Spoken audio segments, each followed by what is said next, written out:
본 방송에서 제공하는 투자 정보는 투자 판단에 대한 조언입니다. 방송에서 제공하는 주식의 가치, 가격 상승 및 하락에 대해서는 방송사에서 보장하지 않습니다. 시청자 여러분 안녕하십니까? 깊이 있는 인사이트로 여러분들의 투자를 잘 이끌겠습니다. 저는 강관호입니다. 저는 이소연입니다. 중국 경제에 대한 우려가 아시아 시장을 넘어서 이제 미국 시장에까지 영향을 끼치고 있는 것 같습니다. 미국 시장 간밤에 1% 넘게 모두 빠졌는데요. 지금 최근에 발표된 중국 경제 지표 예상을 다 하회를 했고 그다음에 거기에다가 부동산 업체들의 그 파산 가능성 소식까지 전해지면서 분위기 별로 안 좋습니다. 개인들 순매수로 대응을 하고 있습니다만은 기관과 외국인 모두 팔자 분위기입니다. 리스크 관리가 필요해 보입니다. 뉴욕 증시 3대 지수 모두 하락 마감했습니다. 중국 경기 둔화 우려가 이어지고 있고 또 국제 신용평가사 피치가 JP모건 등 미국 대형 은행주들의 신용 등급 강등을 경고하면서 일제히 지수 하방 압력을 부추겼습니다. 어제 우리 시장을 쉬어갔는데요. 오늘 시장에서는 장 초반부터 리스크 관리 반드시 하셔야 될 것 같습니다. 자, 저희 서울경제TV와 장 시작부터 마지막까지 끝까지 함께 하시길 바라겠습니다. 지금 서울경제TV 유튜브 함께 하시면요. 실시간 방송도 함께 하실 수가 있고요. 방송이 끝난 이후에도 인사이트 얻어 가실 수가 있으니까요. 지금 바로 함께 하시길 바랍니다. 자, 수요일장 더욱더 활기차게 시작해 보도록 하겠습니다. 우리 시청자 여러분들께서도 증시 팔도 화이팅입니다. 화이팅!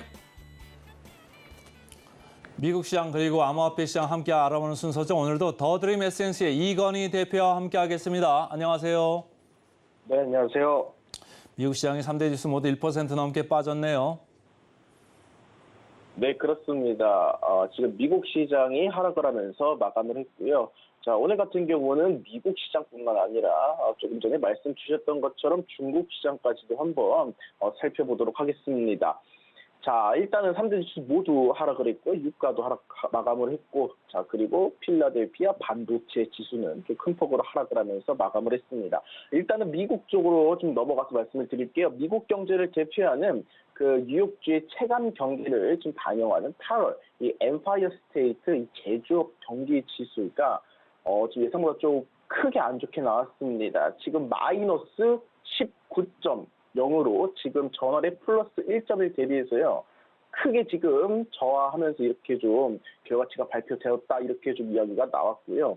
지금 뭐 미국의 여러 이러한 관련 소식들을 살펴보니까 지금 미국 연방은행이 8월 제조업 경기지수가 이 생산 활동을 확대하는 이 속도 자체가 둔화되면서 마이너스로 떨어졌다라고 밝혔습니다. 자, 그러면서 이 제조업체 가운데 16%가 한 달 동안 상황이 개선되었다라고 좀 보고한 반면에 35%는 상황이 악화했다고 지금 전했다라고 이야기가 나오고 있습니다. 자, 제조업체 활동이 지금 완만하게 위축이 되면서 확장과 수축을 가름한 이러한 제로 아래로 내려갔다고 매체는 지적을 하고 있고요. 지금 시장 예상 중앙치가 마이너스 1.0이었는데 마이너스 19는 지금 대폭적으로 하회하는 부진을 나타냈다. 이렇게 좀 평가를 해볼 수가 있겠습니다. 뭐 지금 주식시장에서 쏠림 현상이 나왔죠. 전기차라든가 2차 전지, 그래서 시장을 주도했던 이런 종목들이 다 크게 움직이면서 전기차에 대한 이런 부품 관련주도 잘 가는 게 아니야. 그리고 자동차 제조업황에 관한 이런 부분도 잘 가는 게 아니야. 이렇게 생각하는 분들이 많으셨을 텐데 시장을 주도했던 것도 자동차이고 그리고 특정 쏠림이 자, 이 부분 제조업 지수에서 나타났다. 이렇게 좀 평가를 하고 있습니다. 전기차와 자동차 앞으로 시대가 바뀌는 부분에서 미래형 산업만 받쳐줬을 뿐 기존에 우리가 기존에 일상 속에 사용하고 있는 이러한 관련 제조업 지수들은 일제히 지금 하락을 했다. 따라서 주식시장뿐만 아니라 자 지금 특정 종목 쏠림 형성도 한번 정리가 될 필요가 있다. 이렇게 좀 평가를 해보고 싶습니다. 자, 그리고 오늘 미국 시장 결과는 이렇게 나왔지만 중국 시장 이야기를 빼놓을 수가 없다라고 지금 보고 있습니다. 일단은 중국의 7월달 산업 생산 경제 지표가 지금 나란히 지금 부진하는 모습이 나왔어요. 지금 중국의 7월달 소매 판매액이 2.5%라고 나왔습니다. 이 산업 생산액이죠. 이 공업 부가가치액이 3.7% 증가했다라고 일단 발표를 했습니다. 자, 그런데 지금 세계적으로 관심을 모으는 건 청년 실업률입니다. 이 청년 실업률에 따라서 중국 경제가 앞으로 전망이 좋아질 것이냐 안 좋아질 것이냐 이거를 조금 가늠할 수가 있는데 이거를 매달 발표를 했거든요. 자, 이번 달에 공개하지 않았습니다. 자, 어떻게 보면 시장에서 의구심 한 번 더 증폭시킬 수 있을 만한 이러한 부분이 나타났다 평가를 해보고 싶고요. 자, 그리고 7월달 주요 경제 지표도 다른 걸 살펴보더라도 중국의 경제 회복이 좀 빠르게 이루어져야 지금 전 세계 이 경제 그 미래 전망 성장성을 가늠할 수가 있는데 지금 이게 부진하고 있습니다. 경제 회복세가. 지금 소매 판매 증가율을 지금 로이터가 집계한 걸 봤거든요. 지금 그동안 전망치가 4.5%인데 이거 지금 2.5% 남은 사회였죠. 그리고 산업 생산액 증가율도 지금 전망치보다 지금 4.4% 이상 낮은 수치가 나오고 있습니다. 자, 지금 제조업 같은 경우는 3.9% 증가했는데 역시나 이 제조업 증가한 수치를 보니까 분야를 보니까 뭐 태양광 전지라든가 신에너지 자동차 전기차 아까 말씀드렸던 것처럼 지금 계속해서 미래형으로 지금 아직 실적이 나오지 않은 상태에서 미래에 대한 기대감으로 쥐고 있는 뭐 새로운 이러한 신재생에너지, 그 전기차 관련만 지금 증가하고 나머지 지금 제조업 지수는 하락하는 거 나오고 있습니다. 자, 이 부분도 살펴볼 필요가 있고, 자, 그러면서 계속해서 나라 부채, 국가 부채는 늘어가고 있는데 미래에 대한 투자액은 증가한 것으로 나오고 있습니다. 첨단 기술 투자액은 11.5% 지금 증가한 수치가 나오고 있고요. 의료기기 그리고 검사장치 관련이 16%. 그리고 통신설비 제조가 투자액이 13.9% 증가한 수치가 나오고 있습니다. 자, 이 부분을 살펴봤을 때 어떻다? 자, 계속 말씀드리지만 지금 시장 정서가 필요해 보인다. 지금 미국도 그렇고 중국도 그렇고 2차 전지, 전기차, 미래형 산업, 아직 실적이 나오지 않은 미래형 산업에서만 지금 계속해서 투자 가치, 투자 금액 그리고 지수만 올라가고 있고 나머지는 부진하고 있다. 이 부분을 살펴볼 필요가 있고 시장 정상화가 필요하다 말씀을 드리고 싶고요. 그리고 중국 같은 경우도 지금 수출액이 감소했습니다. 9.2% 감소했고 수입도 감소했어요. 지금 경제가 지속적으로 회복되고 있다고는 하지만 자, 지금 세계 정치 경제 관계가 복잡하고 그리고 국내 수입 부진 자체가 이어지고 있다라고 지금 이야기가 나왔거든요. 자, 지금 중국 같은 경우는 지금 경제뿐만 아니라 또 하나가 나온 소식이 있습니다. 바로 또 부동산이에요. 조금 전에 단순히 중국 부동산 시장이 워낙 위기감의 이야기가 나왔지만 지금 부동산 1위 기업을 살펴봐야 될 것 같아요. 중국 부동산 1위 기업이 비구이유안입니다. 지금 중국 부동산 1위 기업이 디폴트 위기에 놓여 있다고 합니다. 뭐 많은 분들이 아시는 뭐 헝다 그룹도 아실 텐데 헝다와 함께 중국 3대 부동산 개발 기업이라 보시면 될 것 같아요. 지금 헝다 이어가지고 매출 최대 부동산 기업은 비구이유안입니다. 근데 이 비구이유안이 디폴트 위기에 처했다라고 해요. 자, 지금 2021년도 말에 지금 상위권 부동산 기업 살펴보시면 에버그란데 헝다 겁니다. 지금 디폴트로 일전에 그 주시장이 크게 빠진 적을 보신 적이 있으실 것 같아요. 자, 그런데 지금 비구이유안 마저 디폴트가 확정되면 중국 부동산에 대한 위기가 무너질 수 있다라는 우려가 나오고 있습니다. 지금 지난 7일 만기가 된 액면가 10억 달러 채권 2종의 이자가 있는데 지금 이 부분 이자를 갚지 못했다라고 합니다. 지금 디폴트 통지원에 30일간의 유예기간을 갖게 되거든요. 자, 그런데 이미 해당 채권 가격이 급락을 했고요. 지금 비구이유안이 홍콩 증시에 상장되어 있는데 주가가 지금 큰 폭으로 내리면서 시장이 디폴트를 예상한다고 합니다. 그리고 중국 당국도 매수 부진 속에서 부동산 리스크가 커지고 있다는 점을 인정하고 있어요. 실제로 지난 7월 달 중국의 100대 도시의 신규 주택과 기존 주택 가격 모두 지금 전월보다 하락한 모습이 나오고 있고요. 신규 주택의 경우 분양 물량이 줄었다. 이렇게 좀 평가를 해볼 수가 있겠습니다. 자, 중국 쪽에서 지금 경제 지표가 안 좋게 나오는 거 말씀을 해 주셨는데 사실은 중국 인민은행에서 25bp 내려가지고 2.5%까지 이렇게 금리를 내렸습니다만 이거 가지고 좀 부족하다 이런 생각을 미국 시장에서 좀 한 것 같고요. 미국에서는 오히려 내수 판매, 리테일 판매가 참 잘 나와가지고 오히려 이것 때문에 또 금리 쪽을 좀 건질 수 있는 거 아니냐 이런 우려까지 있는 것 같아요. 네, 그렇습니다. 일단은 미국과 중국이 정반대인 것 같아요. 미국 같은 경우는 지금 오히려 우리가 예상했던 것보다 잘 나왔습니다. 그동안 지표가. 하지만 앞으로의 상황을 지켜봐야 될 것 같아요. 지금 중국도 전 세계 경제를 지탱하는 두 번째 시장이기도 하고요. 자, 미국 같은 경우 그동안 좋았다고는 하지만 워낙 지금 미국 같은 경우도 특정 분야로 쏠려있는 부분이 있기 때문에 여기에 대한 찰실의 물량 그리고 지금 미국 같은 경우도 은행에 관한 이야기가 좋지 않게 나오고 있습니다. 지금 신용평가사 피지가 대형은행을 포함해서 70개 이상 미국 은행의 신용등급 격하 가능성을 경고를 했거든요. 자, 이에 따라서 시장 분위기는 언제든지 어떻게 보면 급변할 수 있다. 이렇게 좀 평가를 하고 있습니다. 자, 피치에서 은행에 대해서 좀 안 좋게 보는 시각, 우리나라까지 계속적으로 영향을 줄 수 있다 이렇게 보시면 좋을 것 같고, 자, 개별 좀 특징주로 가볼까요? 아무래도 중국 관련주들이 좀 여파가 있었죠?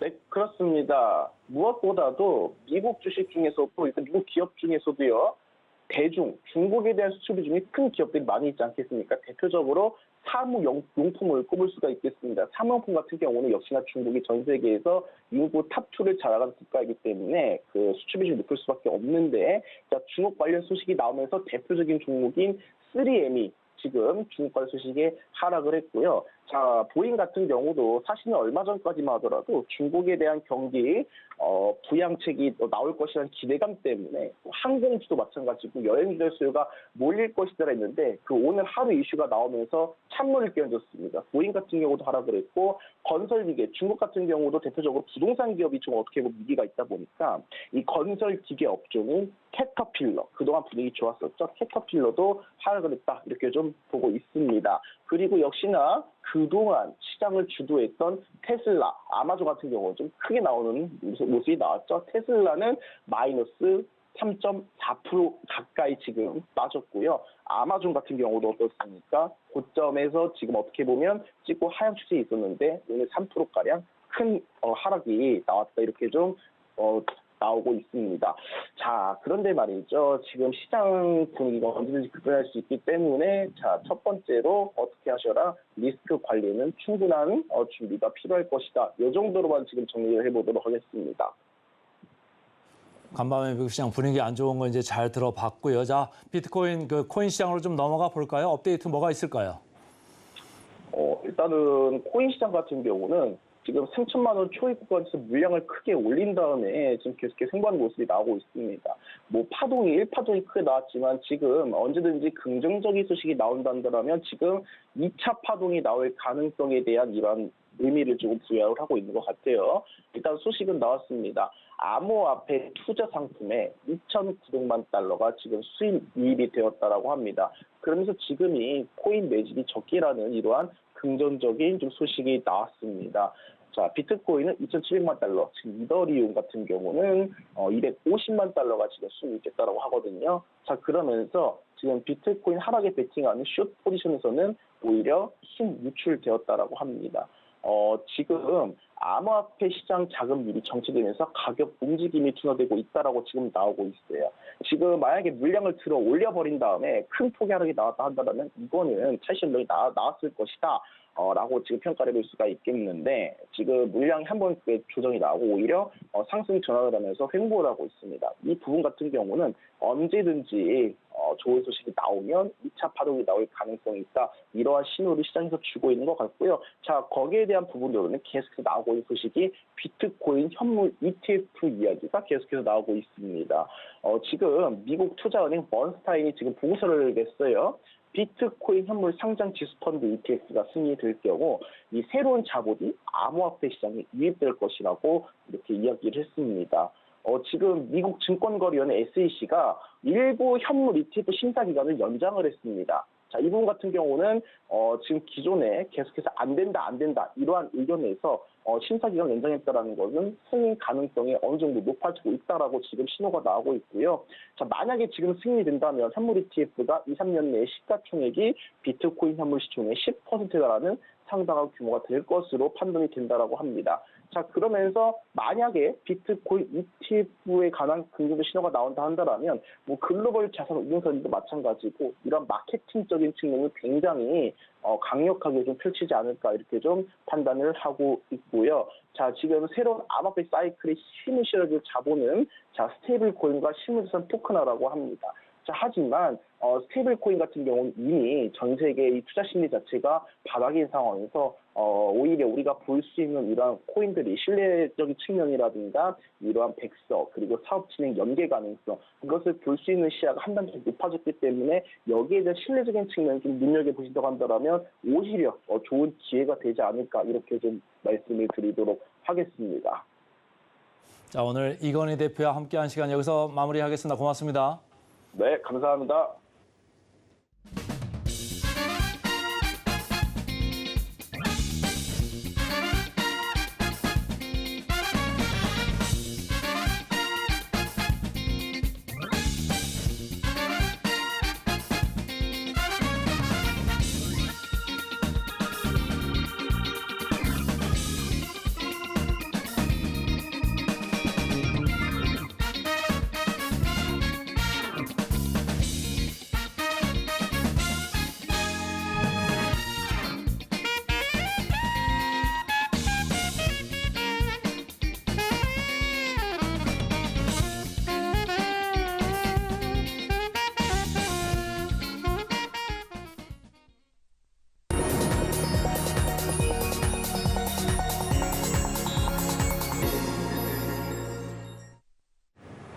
개인 투자자가 아닌 전문가는 장 시작 전 뉴스를 볼 때 어떤 부분에 초점을 맞출까요? 오늘 이분과 이야기 나눠보겠습니다.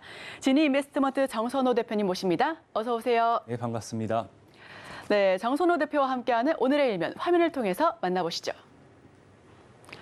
오늘의 헤드라인입니다. 삼성, 중국 스마트폰 시장 부활 날개 폈다를 헤드라인으로 가지고 와주셨는데 대표님, 지금 중국 부동산도 위기고 내수도 위기고 지금 중국에 대해서 어떤 이야기를 좀 기대해 볼 수가 있을까요?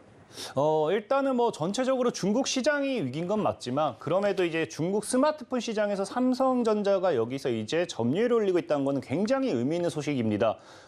여러분들도 알다시피 최근에 이제 한알령 이슈였죠. 한알령 이슈가 굉장히 장기화가 되면서 그와 함께 이제 제대로 성장하지 못했던 게 삼성전자의 이제 스마트폰 점유율이에요. 실질적으로 우리나라 같은 경우도 뭐 과거부터 반일 감정, 뭐 반중 감정하면서 뭐 우리나라 제품을 더 사용하자 이런 것처럼 중국 역시도 스마트폰 관련돼서는 삼성 제품을 별로 사용을 하지 않았습니다. 그러다 보니까 실질적인 점유율이 몇 %였냐? 0%대에 달했다라는 거예요.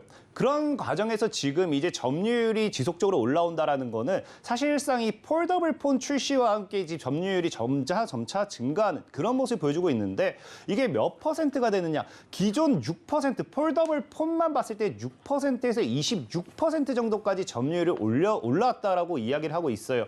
그 뜻은 무슨 말이냐? 지금 이제 스마트폰으로 확대했을 때는 0%가 이제 1%로 올라갈 수 있고 그 1%가 더 이제 2%, 5%, 10% 점차 이제 성장할 수 있다라고 좀 볼 수 있는데 이게 26%에서 그친다라고 하면 사실상에 이번에 그냥 끝이다 보겠지만 지금 이제 삼성에서 보는 시점은 어떻습니까? 이제 점유율이 26%를 넘어서 조만간 중국의 1위를 차지할 거다라고 이야기를 해요. 그만큼 이제 삼성전자에 어디로 연결될 수 있느냐? 스마트폰 관련된 실적으로 우리가 연결될 수 있다. 좀 생각해 보시면 좋고요. 이게 우리가 왜 주목을 해봐야 되느냐? 사실 보통의 스마트폰 같은 경우는 이제 폴더블 폰이랑 비교했을 때 물론 보통의 스마트폰도 뭐 싸다라고 이야기할 수는 없어요. 근데 폴더블 폰 같은 경우는 어떻습니까? 보통의 우리가 이제 스마트폰 대비해서 적게는 2배, 많게는 3배 이상의 가격 차이가 나게 돼요. 그럼 이 점유율과 함께 이제 판매량 증가는 결국 스마트폰 판매량, 실적 증가로 연결되고요. 이것이 삼성전자에 어디로 연결될 수 있느냐? 실적 모멘텀으로 연결될 수 있다는 거예요. 그러다 보니까 이 스마트폰 중국 시장에서 지금 점유율을 점차 차지하고 이제 1위를 차지하는 이런 모습은 앞으로의 삼성전자의 상승 탄력 모멘텀이 될 수 있다라고 좀 말씀을 드리고 싶은 거고요. 이게 과거의 차트를 봤을 때 왜 스마트폰 판매량 증가 이게 더 중요한지는 아마 여러분들이 과거의 차트와 뉴스를 본다라고 하면 좀 이해를 하실 수 있을 겁니다. 자, 삼성전자의 차트를 한번 먼저 보고 가도록 할게요. 과거 2020년도, 2021년도 초까지 굉장히 가파르게 상승을 합니다. 자, 그러면서 어떻게 하죠? 2021년도, 22년도 지속적인 하락과 함께 최근에 다시 반등세를 보여주고 있어요. 많은 사람들은 이 삼성전자가 반도체 실적으로만 움직인다, 반도체 관련해서만 움직인다라고 생각하실 수 있는데 이 삼성전자의 차트 지금 이제 뭐 여러분들 너무나도 잘 알 겁니다. 2020년도에는 사실상에 뭐 이거 동학개미가 올렸잖아요 라고 얘기를 할 수도 있고요. 2021년도, 2022년도, 2023년도 넘어갈수록 우리가 이제 뭐 우크라이나 전쟁이라든지 뭐 금리 관련돼 있는 경기 침체 부분이라든지 이런 것들과 함께해서 지속적으로 이제 하락하는 다양한 이슈가 있었어요. 하지만 이 안에서도 굳건하게 이제 받쳐줬던 모멘텀이 뭐였냐고 하면은 정확하게 2020년도 이 동학개미 운동으로서 올라갔다 했던 시점에서 모멘텀이 삼성전자의 스마트폰 실적 모멘텀이 따라와줬습니다. 그러면서 2022년도, 1년도, 2년도부터 실적 부진이 나와줬고요. 실질적인 이 뉴스를 한번 본다 하더라도 어떻습니까? 자, 우리가 2020년도 뉴스를 한번 처음에 보도록 할게요. 삼성전자가 이제 급성장하기 전에 이제 뉴스가 딱 나와줘요. 2020년도에 1분기에 이제 스마트폰 판매량 증가라는 뉴스가 나와주는데 뉴스 자료를 한번 볼 수 있으면 보도록 하겠습니다. 보면은 삼성전자 2분기 깜짝 실적의 발작 상승 후 하락이라고요. 사실상의 2020년도 7월 이제 우리가 여러분들 알다시피 코로나 3월 달에 급락 이후에 한 5월, 6월부터 우상향을 하기 시작하죠. 그러면서 메리츠증권이 뭐했다? 스마트폰 출하 호조가 실적 개선 이끈 듯이란 이야기가 나와요. 이전까지도 여러분들이 보시면 아시겠지만 코로나 여파와 함께 스마트폰 이제 실적이 따라와주지 못합니다. 자, 그러면서 이런 모멘텀과 함께 사실 뭐 깜짝 실적의 반짝 상승 후 하락이라고 표현을 하지만 보통의 실적이라는 모멘텀의 종목들이 다 그래요. 한 번 실적이 좋게 나온다 해서 바로 가는 게 아니라 두 번, 세 번, 네 번 계속 나와준다고 하면은 그때부터 우상향을 하게 되어 있죠. 그래서 그 다음 뉴스도 본다라고 하면은 삼성전자가 이제 방금은 2분기였다고 하면 3분기엔 또 뭐예요? 실적 기대로 2%대 상승하면서 얼마? 6만 원대를 안착을 시도합니다. 여러분들 이제 잘 기억하다시피 삼성전자가 급등하기 직전 2020년도에 삼성전자의 동학개미 운동으로 끌어올리기 직전 보통은 3만 원에서 5만 원대 박스권에서 굉장히 돌파를 어려워했어요. 그 돌파를 뭐로 했다? 3분기 실적 기대로 돌파를 했는데 자 보면은 2020년도 9월 뉴스죠. 이 당시에도 뭐라고 얘기하느냐?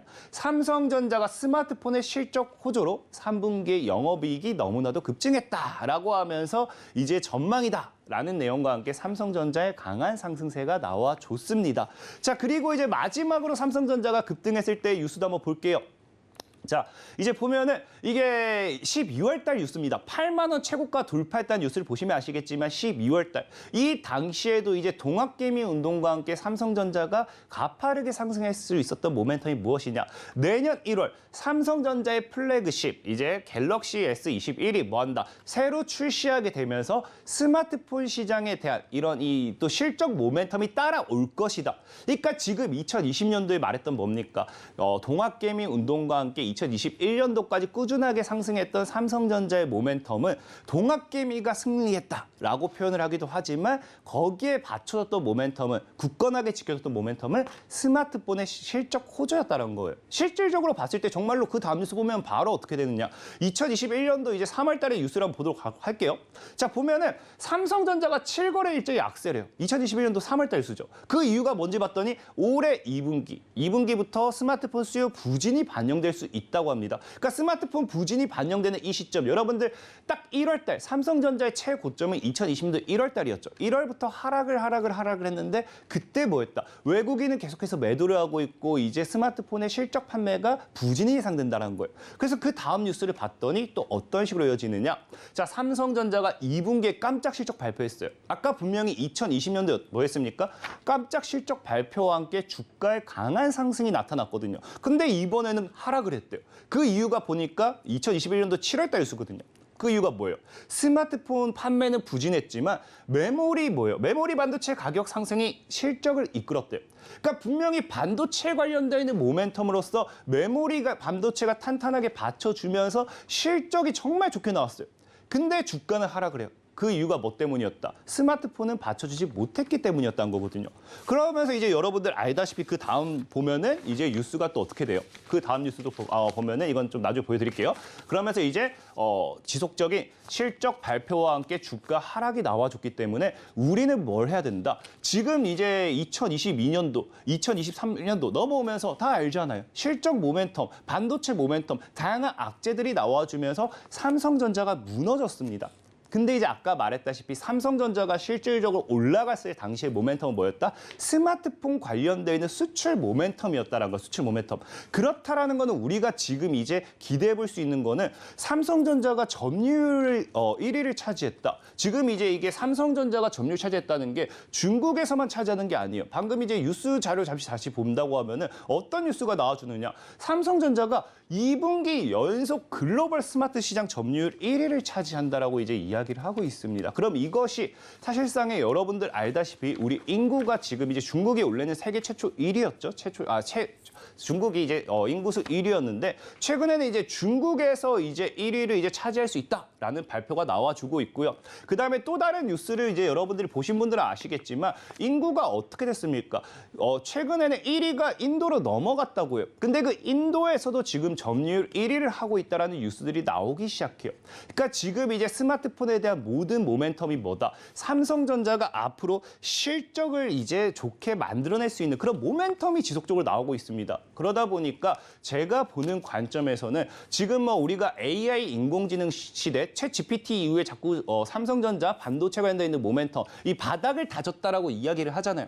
그러니까 반도체적으로서도 실적이 이제 받쳐줘야 될 타이밍에 스마트폰까지 받쳐준다라고 하면은 삼성전자가 앞으로 올라가지 말아야 될 법은 없다라고 얘기하고 싶고 많은 개인들이 제일 좋아하고 개인들이 선호하는 게 뭡니까? 삼성전자죠. 사실 아무것도 모르기 때문에 사는 분들이 삼성전자라 생각하긴 하는데 삼성전자를 좋아하는 개인 투자자들에게는 그만큼 호재라 생각하고 있고요. 또 삼성전자가 결국 올라간다라는 거는 우리나라 코스피 시가총액 1위인 삼성전자가 올라가기 때문에 2차 전지주 에코프로가 올라가면서 어떻게 됩니까? 코스닥이 다른 종목이 못 올라가도 코스닥만큼은 굳건하게 올라갑니다. 그만큼 이제 삼성전자의 상승과 함께 코스피의 상승 모멘텀을 우리가 생각해 볼 수 있다라고 좀 말씀을 드리고 싶고 그런 과정에서 이제 뭐예요? 증권사에서도 삼성전자에 대한 목표가를 상향하는 만큼 앞으로의 삼성전자의 상승과 함께 증시의 상방 모멘텀이 될 수 있지 않을까를 좀 생각해 보면서 여기에 집중해 보시면 좋겠다라고 좀 말씀을 드리겠습니다. 네, 삼성전자의 주가 흐름과 폴더블폰 관련해서 이야기를 나눠봤는데요. 이제는 투자 포인트 잡아봐야죠. 그 투자 포인트 잡기 전에 궁금한 게 있습니다. 중국에서 삼성전자가 0%였는데 지금 26%까지 급성장한 이유가 뭔지 저 궁금한데요. 일단은 뭐 너무 간단해요. 아까 방금 말씀드린 것처럼 스마트폰은 0%가 맞아요. 근데 0%대였고요. 이제 폴더블폰, 이제 전체 스마트폰에 대해서는 아직도 26%는 아닙니다. 폴더블폰이 6%에서 26%까지 급성장하면서 스마트폰 시장에 대한 점유율을 끌어올리고 있는데 이것이 이제 폴더블폰이 여러분들이 최근 출시한 거 보면은 안 사려고 해도 안 살 수가 없어요. 폰이 멀쩡한데도 사고 싶게 만들 만큼 너무 이쁘게 나왔습니다. 그러다 보니까 중국 입장에서도 한국 거는 안 써, 우리나라 거 써야지 하다가 이 이쁨에 매료되었다라고 좀 생각해 보시면 좋을 것 같습니다. 네, 삼성전자 폴더블폰 쇼호스트가 옆에 나와주신 것 같았습니다. 네, 여기서 이제 다시 투자 포인트 잡아봐야죠. 그렇다면 어떤 부분에 투자 포인트를 좀 뽑아보면 좋을까요? 일단 저는 얘기하시면 소재, 부품, 장비에 주목하라라고 좀 말씀을 드리고 싶어요. 사실 이제 삼성전자의 방금 계속 얘기했잖아요. 이 미래 가치를 부정하는 건 아닙니다. 근데 중요한 건 뭐냐고 하면은 삼성전자가 오르는 폭보다 소재, 부품, 장비의 상승폭이 더 커요. 그러니까 삼성전자를 여러분들이 정말로 내가 투자금이 1억이에요, 10억이에요, 뭐 20억이에요. 배당금을 노리고 이재용 회장님처럼 딱 사놓으시면은 정말 좋겠죠. 하지만 아마 대다수의 개인 투자자들은 뭐 500만 원, 1000만 원 이런 투자금으로서 뭐한다? 삼성전자를 살 거라는 거예요. 그렇다는 거는 삼성전자의 상승폭, 과거에 우리가 경험했지만 삼성전자가 50%를 1년 동안 끌어올릴 때 그 1년 동안 다른 소재, 부품, 장비주들은 몇 %가 올라가느냐? 적게는 2배, 많게는 5배에서 10배도 올라가는 게 소부장 관련되어 있는 모멘텀의 수혜주입니다. 그러다 보니까 투자금 대비 삼성전자를 산다. 이거는 굉장히 시간 대비 비효율적이다 좀 말씀을 드리고 싶은 거고요. 실질적으로 여러분들이 이제 과거부터 뉴스를 보시면 아시겠지만 이재용 회장 같은 경우는 뭐합니까? K소부장 이야기하면서 소재, 부품, 장비에 대한 투자를 지속적으로 발표를 했습니다. 그러다 보니까 최근에도 나오고 있는 게 50조 원 규모죠. 60조 원 규모를 투자하면서 또 소재, 부품, 장비, 국산화 이런 이야기가 나오는 만큼 분명히 삼성전자의 상승 모멘텀에는 소재, 부품, 장비 역시 함께 올라갈 수밖에 없다라고 생각을 해요. 그렇기 때문에 소재, 부품, 장비를 좀 보시면 좋겠다라고 좀 말씀을 드리고 싶고 그리고 사실 소재, 부품, 장비를 봤으면 좋겠다 된다라고 말하는 가장 큰 이유 중에 하나가 뭐냐고 하면은 많은 투자자분들이 지금 시장에서 2차 전지를 사야 된다, 초전도체를 사야 된다, 아니면은 반도체를 사야 된다, 뭐 제약바이오를 사야 된다, 뭐를 사야 될지 몰라는 분들이 많아요. 근데 우리가 이런 삼성전자 하나만 사놓고 본다라고 하면은 삼성전자 하나만 사놓고 본다고 하면은 반도체 이슈가 나올 때까지 죽어라 홀딩을 해야 됩니다. 그 전에는 절대 가지 못해요. 근데 소재 부품 장비라는 이슈는 사실상의 단일 테마로 끝나지 않아요. 이제 앞서 얘기했다시피 2차 전지에도 뭐 사용이 될 수 있는 거고요. 초전도체에도 사용이 될 수 있는 거고요. 반도체에도 사용될 수 있고 제약 바이오에 사용될 수 있는 것도 소재 부품 장비입니다. 그러다 보니까 이 뭐 2가지, 3가지, 4가지 복합 모멘텀으로 봤을 때 반도체 관련돼 있는 삼성전자만 들고서 내가 무작정 홀딩하는 것보다는 소재 부품 장비 관련돼 있는 모멘텀으로서 2차 전지로 가도 좋고 뭐 우리가 로봇으로 가도 좋고 아니면 제약 바이오로 가도 좋고 어떻게든 가면 갈 수 있는 오히려 소부장 쪽으로 여러분들이 좀 눈여겨보면 좋겠다라고 좀 말씀을 드리고 싶어요. 네, 이제는 반도체 소부장 쪽으로 한번 눈을 돌려봐도 좋겠습니다. 삼성전자 주가 추이도 함께 지켜보도록 하고요. 그렇다면 지금 수혜를 얻을 수 있는 그런 섹터들, 그런 종목군들도 필요할 것 같은데요. 맞습니다. 일단 수혜를 받을 수 있는 거는 사실 소재 부품 장비라고 얘기했지만 최근에 폴더블 폰을 지금 제가 지속 얘기했기 때문에 아무래도 폴더블 폰이라는 모멘텀과 직접 연관되어 있는 종목이 좋겠다라고 좀 생각을 해요. 그래서 오늘 첫 번째로 소개시켜드리고 싶은 종목은 DKT라는 종목입니다. 이제 DKT라는 종목은 이제 여러분들 굉장히 눈여겨봐야 되는 게 뭐냐. 사실 차트적으로 봤을 때는 저가 매수의 기회다라고 생각하진 않아요. 근데 폴더블 폰용 뭐합니까? FPCB를 삼성전자에 독점 공급해요. 그러니까 삼성전자가 정말 스마트폰 판매와 함께 실적 관련되는 모멘텀으로 상승을 해준다라고 하면은 이 독점 공급이라는 거는 우리가 주식시장에서 절대적으로 무시할 수 있는 모멘텀이 아닙니다. 그렇기 때문에 독점 공급이라는 모멘텀이 정말 향후 이 기업의 강한 상승 탄력의 모멘텀이 될 수 있지 않을까 좀 생각을 해보고 싶고요. 그다음에 제가 아까 앞서 말했다시피 복합 모멘텀이라 말씀을 드렸죠. 복합 모멘텀을 좀 보면 좋다라고 말씀드렸는데 이 DKT라는 기업은 과거에 이제 BH죠. 이제 BH와 공동 개발한 5G 안테나 관련되어 있는 기술로서 뭐 할 수 있다. 우리가 6G라든지 이제 계속해서 위성 안테나, 위성 통신 이런 것들이 앞으로 미래 통신 시스템으로 자리를 잡아요. 근데 중요한 거는 우리가 6G가 나온다 해서 새로운 테마가 나오는 게 아니라 새로운 수혜주가 나오는 게 아니라 결국 똑같습니다. 과거 5G 했던 애들이 4G 했던 애들이 3G 했던 애들이 4G를 만들고 4G 했던 애들이 5G를 만들고 그 관련 모멘텀을 계속 똑같이 가져갈 수 있어요. 그래서 앞으로 위성통신, 6G 이런 것들을 봤을 때 5G 관련되어 있는 모멘텀으로 또 추가적인 모멘텀까지 가져갈 수 있겠다라고 좀 말씀을 드릴게요. 그러면서 이제 차트를 본다라고 하면은 월봉상 삼각수렴 돌파를 하게 됐어요. 이제 과거 2021년도의 고점과 그다음에 최근에 이제 지지라인이라 할 수 있겠죠. 8,000원대 이제 지켜주는 과거 저항과 지지라인대를 꺼버린다고 하면은 삼각수렴이 나와주고 이렇게 하방 추세 돌파를 하게 되죠. 그러면서 이제 기대해 볼 수 있는 게 뭐다? 이 우상향. 이제 2023년도에 들어서면서 상방 추세를 꺼봤을 때 예상할 수 있는 차트가 앞으로 한 3, 4개월은 행보를 할 수 있겠지만 이 마지막에 뭐예요? 상승 추세 때 이제 삼각수렴대를 돌파하면서 강한 상방에 대한 기대도 해볼 수 있지 않을까. 차트적으로 봤을 땐 이런 모습까지 생각해도 좋겠고요. 그러면서 이제 이 8,000원대, 이제 8,000원대가 지지라인이라 했잖아요. 8,000원대를 크게 깨지 않는다라고 하면은 제가 봤을 때 삼성전자 모멘텀이다. 삼성전자가 정말 앞으로 스마트폰이 아니라 하더라도 반도체를 통해서라도 신고가 패턴을 가준다든지 아니면은 우상향을 해준다라고 하면은 이 종목 역시도 신고가 패턴을 가져갈 수 있지 않을까. 아까 앞서 말한 게 차트적으로는 막 정말 리스크는 있어요. 그러니까 8,000원대를 깬다고 하면은 과감하게 매도 포지션을 좀 선택하시면 좋을 것 같고요. 지켜낸다라고 하면은 신고가 패턴까지 기대해봐도 괜찮겠다라고 좀 말씀을 드리겠습니다. 네, 첫 번째 종목 DKT 들어봤습니다. 이 종목 폴더블 폰 수혜주고요. 폴더블 폰용 그리고 FPCB 삼성전자 독점 공급한 그런 종목이고 기술적인 분석으로도 한번 이야기 들어봤습니다. 자, 그렇다면 바로 이어서 두 번째 종목도 너무 궁금한데요. 어떤 종목 가지고 와주셨을까요? 자, 두 번째 종목은 대성하이텍이라는 종목이에요. 사실 이제 대성하이텍이 오히려 여러분들이 더 좋아하는 종목일 수도 있습니다. 일단 기본적으로 먼저 설명을 드린다라고 하면은 아까 앞서 말씀드린 것처럼 폴더블 폼 관련되어 있는 당연히 수혜주겠죠. 우리가 이제 폴더블 폼 부품을 본다라고 하면 힌지가 있습니다. 힌지. 이 힌지 부품을 가공하는 기술을 확보하면서 폴더블 폼 관련되어 있는 모멘텀, 그 관련되어 있는 수혜주로서 엮이는데 사실 이걸 개인 투자자분들이 더 좋아할 수밖에 없는 이유가 뭐냐고 하면은 2차 전지 관련되어 있는 모멘텀으로도 같이 엮여요. 그러니까 소부장 관련되어 있는 수혜주들은 그냥 여러분들이 사면 좋은 게 반도체에서 끝나고 2차 전지에서 끝나고가 아니라 어디에든 계속 사용이 됩니다. 한 가지에서 안 끝나요. 그러다 보니까 이제 2차 전지 같은 경우도 보통의 뭡니까? 주행거리를 늘리기 위한 계속 지속적인 투자를 하죠.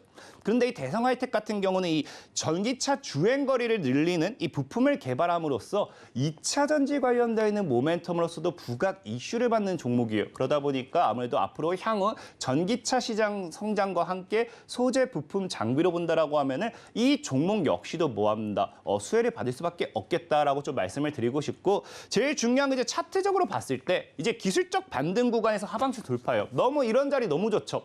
이제 보면은 과거 이제 신저가가 거의 7,500원, 약 8,000원대를 지켜냅니다. 그러니까 기술적인 보면 7,000원, 뭐 8,000원 터치하면 반등, 터치하면 반등, 터치하면 반등이죠. 지금 자리도 뭐예요? 터치를 했습니다. 근데 여기서 추가적으로 나온 게 뭐냐? 하방 추세를 이제 돌파하려고 해요. 기술적인 반등 자리에서 하방 추세 돌파. 이건 강한 상방 시그널로 보시면 좋고요. 그렇기 때문에 강한 상승 추세까지 우리가 기대해 볼 수 있겠다라 좀 말씀을 드리고 신저가가 약 7,500원 정도였거든요. 7,500원대를 깨지 않는다고 하면은 제가 봤을 때는 정말 이제 과거 고점 박스권을 만든다 하더라도 12,000원에서 15,000원까지 우리가 노려볼 수 있는 종목이지 않을까 좀 말씀을 드리면서 눈여겨보시라 좀 말씀을 드리겠습니다. 네, 두 번째 종목은 대성 하이텍입니다. 시청자분들께서 이 종목을 더 좋아하실 것 같다라는 이야기를 해주셨고요. 지금 월요일장 종가 기준으로는 소폭 밀려나면서 8,390원대인데 이 종목 계속 눈여겨보시면서 12,000 그리고 15,000선까지도 한번 노려볼 수 있겠다라는 말씀해 주셨습니다. 자, 그렇다면 여기서 보내드리기 살짝 아쉬워서 한 종목만 더 들어보고 싶은데 어떤 종목이 있을까요? 이건 사실 오히려 최근 이슈는 2차 전지보다 이 종목을 더 좋아할 수 있습니다. 상보라는 종목이에요. 빠르게 좀 이제 설명을 드린다고 하면은 상보 같은 경우는요. 폴더블 폰 디스플레이에 활용 가능한 은나노 와이어 필름 기술을 개발했죠. 그러면서 폴더블 폰 관련되어 있는 수혜주로 엮이는데 사실 개인 투자자들이 이걸 더 좋아할 수 있겠다 말씀드린 건 뭐냐고 하면은 2차 전지 관련되어 있는 모멘텀도 부각이 되지만 최근에 이슈가 되고 있는 뭡니까? 초전도체 관련되어 있는 모멘텀도 부각이 되고 있어요. 그러니까 굉장히 2차 전지, 초전도체, 폴더블 폰, 이 뭐 반도체 엮는다고 하면 반도체겠죠. 이 세 가지 모두 다 연결이 되어 있기 때문에 아마 개인들이 가장 좋아하는 이 모멘텀의 종목이지 않을까 생각해보고 있고요. 차트적으로 봤을 때 제가 지난주에 파워 로직스의 최대 거래량을 무시하면 안 된다 말씀드렸죠. 상보라는 종목도 보면은 지금 이제 월봉상 대하락 추세가 끝났는데 뭐가 나옵니까? 역사적으로 10년 만에 최대 거래량이 나오고 있어요. 이 최대 거래량은 주가 상승에서 절대 무시하면 안 되는 부분이다 좀 말씀을 드린다라고 하면은 이 상보 같은 경우도 1,500원대를 지켜냈을 때 이제 1,500원이 거의 최저겠죠. 최저는 아닌데 이제 일봉상봉의 지지 구간입니다. 1,500원대를 지켜냈을 때 4,000원 정도까지 열려 있는 만큼 충분히 눈여겨 보시면은 여러분들이 많은 시세를 노려볼 차익을 볼 수 있겠다라고 좀 말씀을 드리면서 매매 전략 참고하시면 되겠습니다. 네, 상보까지 들어봤습니다. 상보 안 들어봤으면 큰일 날 뻔했네요. 지금 이렇게 반짝거리면서 말씀해 주시니까 우리 시청자 여러분들께서 다시 한번 눈여겨봐 주시면 좋겠습니다. 지금까지 진이인베스트먼트 정선호 대표와 함께했습니다. 오늘 말씀 고맙습니다. 감사합니다.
수요일 아침 8시 반 향해 가고 있습니다. 매일 아침 8시 반 저희 서울경제TV에서 센티멘탈 대 펀더멘탈 두 종목씩 매일 해드리는 거 아시죠? 오늘도 두 종목 준비를 해봤습니다. 자, 센티멘탈로 아난티 그리고 펀더멘탈로 현대백화점입니다. 닮은 듯 조금 차별적인 그런 두 회사가 되겠습니다. 자, 아난티부터 좀 볼까요? 아난티 최근에 주가가 아주 강합니다. 최근에 뭐 중국 단체 관광 이슈도 있습니다만 아난티는 중국 단체 관광하고도 좀 관련이 있을 수도 있지만 그것보다는 조금 개별 관광 쪽 이슈가 좀 많은 것 같고 그런데 여기서 최근에 2분기 실적이 아주 잘 나왔습니다. 그래서 상당히 주가가 좋았고요. 이 파란 줄로 이렇게 표시가 돼 있습니다. 저희가 센티멘탈 펀더멘탈 코너에서 지난주에 호텔신라 말씀을 드렸는데 주가가 괜찮았죠. 그래서 호텔신라도 같이 담아봤습니다. 호텔신라도 주가가 아주 좋았고 파라다이스, 롯데관광개발, GKL 전반적으로 중국 단체 관광 그 소식이 전해지면서 주가가 상당히 좋았다. 그 와중에도 아난티가 상당히 좋았습니다. 물론 여기에 이제 제가 그래프에 안 넣었습니다만은 글로벌 텍스 프리라고 하는 그런 회사도 주가가 훨씬 더 좋았죠. 근데 어쨌든 아난티, 호텔신라 이 회사들이 최근에 주가가 각광을 받았다. 이렇게 보시면 되겠습니다. 자, 최근에 그 나온 리포트들을 제가 여러 가지를 좀 보면서 좀 추려봤습니다. 그래서 전반적으로 한마디로 좀 줄이자면 브랜드 파워가 있다는 겁니다. 이제까지도 아난티 조금 고급 브랜드 느낌이 있었죠. 근데 이 브랜드 파워에서 앞으로 정상적으로 선순환이 좀 될 거다 이런 생각들을 하는 리포트들이 많더라고요. 그래서 2분기에 어쨌든 그 빌라주드 아난티 이거를 갖다가 오픈을 했는데 여기서 분양을 한 잔금 수익이 반 정도 이렇게 들어왔답니다. 반 정도 들어왔고 하반기에도 나머지 반 분양을 이제 잔금 수입이 들어올 텐데 어쨌든 2분기에 일시적으로 들어오면서 아주 뭐 좋았다. 그리고 PF 자금들도 뭐 갚을 정도로 현금 흐름이 좋았다. 이런 얘기예요. 그리고 앞으로는 이제 벌써 가을 됐으니까 성수기잖아요. 그리고 연말 가면서 계속 성수기고 외국인 매출 비중이 좀 늘어나고 있다. 이런 얘기예요. 아난티 앳 서울이라고 해가지고 강남에 이제 조만한 그 회사가 저희가 있는데 거기도 외국인들이 K뷰티 아시죠? 뭐 성형하러 오는 사람들도 많고 그래서 장기 체류하는 사람들이 좀 많아지고 있다. 그래서 외국인 비중이 지금 최근에 30%까지 지금 늘어나고 있다. 이런 얘기예요. 그리고 신규로 여기저기 이제 분양을 막 할 거기 때문에 앞으로도 좀 성장을 생각해 볼 수도 있겠다. 이런 얘기를 하는 거죠. 그다음에 다른 리포트를 봤더니 재평가가 좀 필요한 시점이다 이런 시점을 얘기를 하는 거예요. 이제까지는 분양 수입이 있고 운영 수입이 있는데 거의 뭐 9대1 정도 이제 2분기에는 그렇게 나왔던 거고. 그런데 어쨌든 앞으로 지금까지 해놨던 호실이 뭐 리조트도 있고요. 그다음에 호텔도 있잖아요. 이제 부산에 가면 호텔도 있거든요. 아난티 힐튼이라고 해가지고. 근데 그런 데들이 이제까지는 이렇게 뭐 영업 수익이 많지는 않았는데 앞으로는 지금 지어놓은 것들, 분양한 것들이 많기 때문에 분양 수입보다 운영 수입이 더 많아지는 이 선순환으로 좀 돌아갈 수 있다 이런 생각을 하는 거예요. 그러니까 요 시점에서 이제 조금 리레이팅을 생각하는 그런 주가 흐름이 나오고 있다 이렇게 보는 거고 두 번째가 좀 재밌는 포인트인 것 같아요. 퍼블릭 운영 수익이 좀 늘어날 거다 이런 얘기를 하는 거예요. 여러분들 이제 골프장 가셔도 회원권 있는 골프장들이 많았잖아요. 근데 회원권 있는데도 퍼블릭 이제 예약을 받아가지고 아주 이제 골프장 그 피를 갖다가 많이 받는 그런 경우가 많이 있었잖아요. 여기도 마찬가지입니다. 그러니까 퍼블릭 사이트를 조금 확대를 하면서 그쪽에서 운영 수익으로 계속적으로 좋은 흐름을 지금 만들어내려고 회사가 조금 사업 방향을 좀 바꾸고 있는 거죠. 그래서 전체적으로 선순환 구조를 앞으로 기대해 볼 수 있다. 그러니까 재평가가 필요한 시점이 다 이렇게 이제 생각을 하는 겁니다. 최근에 주가 보시면은 뭐 여기서 이 가격에 지금 다시 좋게 보라는 얘기냐 이렇게 이제 말씀을 하실 수 있을 정도로 주가가 아주 많이 뻗었고요. 최근에 거래량 보면 상당하죠. 거래량이 대규모 거래량이 들어왔습니다. 그 이전까지는 사실은 주가 흐름은 아주 미미했습니다. 이게 주가가 튀기 시작한 시점이 공교롭게도 중국인 단체 관광 그 뉴스가 나오면서 이렇게 튀었는데 사실은 이제까지 말씀드린 이 아난티에 대한 그 개별적인 펀더멘탈 뉴스들이 좀 있습니다. 그러니까 하반기에 좀 좋아지는 사이클로 들어가는 게 지금 눈에 보이잖아요. 다른 그 업체들에 비해서 상대적으로 그런 펀더멘탈 뉴스가 지금 뒷받침되고 있다. 이렇게 보시면 되겠습니다. 최근에 그 역사적 밸류 밴드로 보면 쭉 밀려 내려왔었죠. 그래서 PBR로 봤을 때 거의 뭐 1배 초반 수준에 지금 와 있는 이 회사입니다. 그러니까 저기 그냥 장부가 정도보다 조금 더 받는다 이렇게 이제 보시면 되는데 앞으로는 어떨까요? 이걸 하나 보시면 좀 그 쉽게 참고가 될 것 같아서 제가 PER 그 차트를 넣었습니다. 금년에 뭐 분양 수익 들어온 잔금 뭐 수입 들어오는 그 효과가 있습니다. 그래가지고 2.5배로 이렇게 아주 낮게 나오죠. 저희가 지난주에 말씀드렸던 호텔 신라 19.7배 거의 20배까지 지금 목전에 갔죠. 그래서 상당히 높게 있고 아까 말씀드렸습니다마는 글로벌 텍스 프리라는 회사 PER이 21.6배입니다. 그러니까 상당히 지금 자리를 잡고 있다 이런 얘기고 파라다이스도 31배. 그거에 비해서는 어쨌든 분양권 수입이라는 그런 이례적인 그런 이슈가 있습니다만은 2.5는 상당히 낮고 내년부터는 선순환 구조로 간다고 하면은 뭐 여기서 리레이팅을 조금은 생각은 해볼 수도 있겠다 이런 얘기를 하는 겁니다. 목표 주가 대비해서 괴리율을 보겠습니다. 목표 주가 괴리율 호텔 신라 여전히 주가가 많이 올라왔습니다만 여전히 20% 정도 지금 남아 있다 이렇게 이제 보이고 있고 신세계도 저희가 말씀을 드렸었잖아요. 신세계도 어느덧 주가가 많이 올라와가지고요 예전보다는 괴리율이 많이 좀 좁혀졌습니다. 그렇지만은 여전히 35% 괜찮게 있어서 제가 빨간 걸로 다시 표현을 했고요. 아난티, 애널리스트들이 좀 좋게 보는 주식인 것 같습니다. 목표 주가하고 좀 괴리율이 상당히 크네요. 그래서 오늘은 최근에 분위기 상당히 좋았던 아난티, 센티멘탈 주식으로 먼저 말씀을 드렸습니다. 그 다음에 이제 펀더멘탈 주식으로 말씀을 드리겠습니다. 펀더멘탈 주식으로 오늘은 현대백화점을 가져왔습니다. 현대백화점 차트를 보시면요. 여러분들이 그냥 관념적으로 생각하셨을 때 현대백화점 뭐 주가가 오를 일이 뭐가 있을까? 이런 생각을 하셨을 분들이 좀 꽤 있을 것 같고 저도 그랬습니다. 근데 주가를 봤더니요. 상당히 좋습니다. 이 지금 호텔 신라 최근에 주가 좋았죠. 파라다이스도 좋고 신세계도 좋았습니다. 근데 이 세 개 회사보다도 연초 대비하니까 현대백화점이 주가가 오히려 더 좋습니다. 그래서 야 현대백화점 주가가 왜 이렇게 좋았을까 제가 좀 하나하나 좀 말씀을 드릴 건데 그래서 제가 제목을 앞서가는 현대백화점 주가다 이렇게 제목을 잡아봤습니다. DB금융투자에서 리포트가 냈습니다. DB금융투자에서는 하반기에 역대 최고이익이 날 것 같다 이런 얘기예요.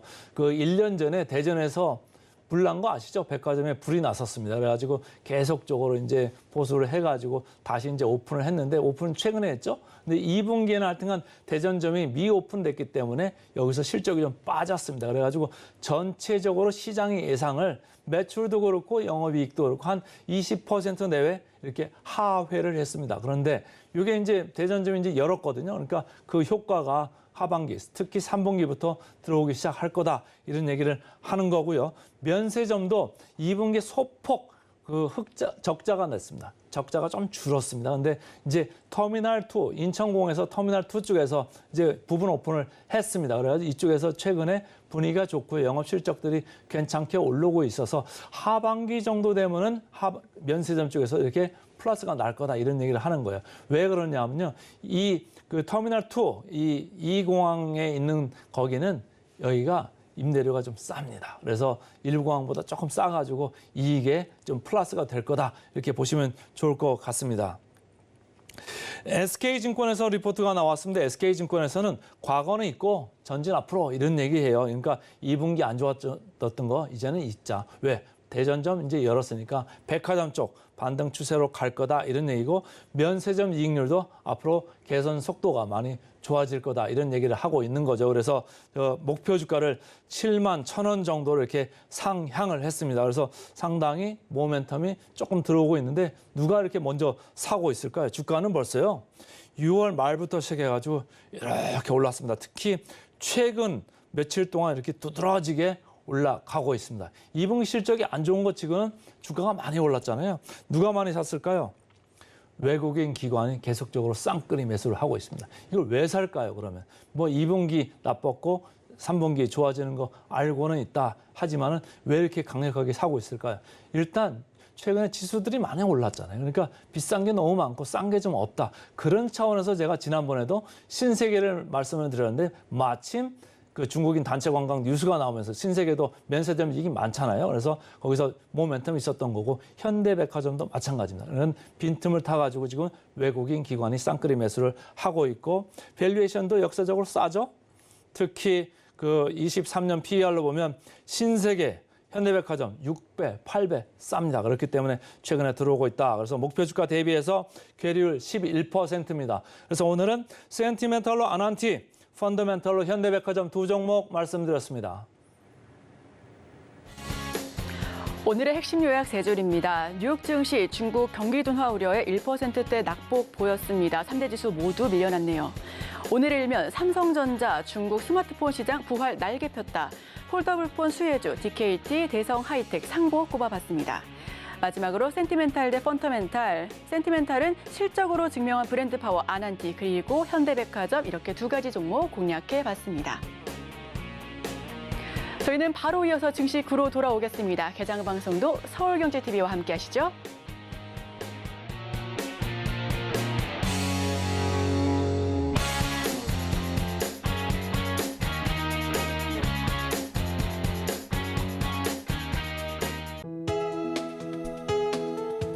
본 방송에서 제공하는 투자 정보는 투자 판단에 대한 조언입니다. 방송에서 제공하는 주식의 가치, 가격 상승 및 하락에 대해서는 방송사에서 보장하지 않습니다.